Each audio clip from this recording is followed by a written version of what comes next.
Welcome to chemistry with Sayar YouTube channel.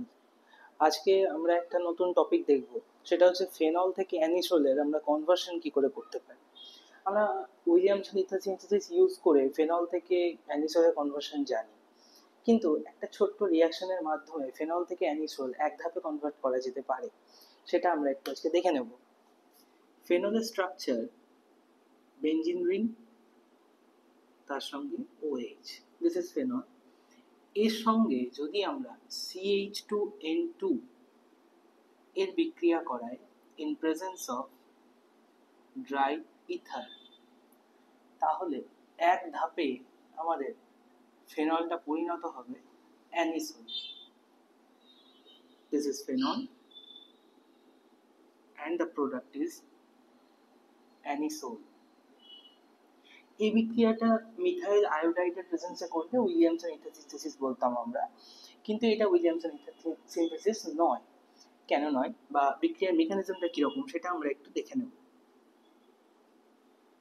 এই প্রশ্নটা উচ্চ মাধ্যমিকে, ওয়েস্ট বেঙ্গল বোর্ডের উচ্চ মাধ্যমিক পরীক্ষায় বেশিরভাগ ইয়ারে এই কোয়েশ্চেন দেখা যায়, বা আমরা যদি এবিটি টেস্ট পেপার বা ডাব্লিউবিটি টেস্ট পেপার সলভ করতে যাই তখন এই ধরনের প্রশ্ন আমরা দেখতে পাই।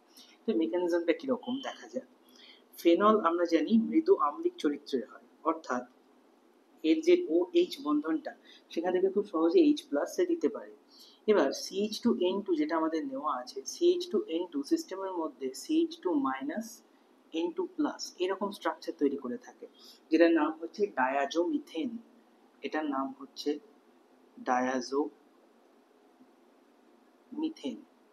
এই ডায়াজোমিথেনের CH2- এই গ্রুপটা এতটাই অ্যাক্টিভ, মিথিলিন গ্রুপ এতটাই অ্যাক্টিভ, এই মাইনাস চার্জটা H+ প্রোটনটাকে নিয়ে নেয় এবং ফেনলকে ফেনক্সাইড আয়নে পরিণত করে প্রথম ধাপে।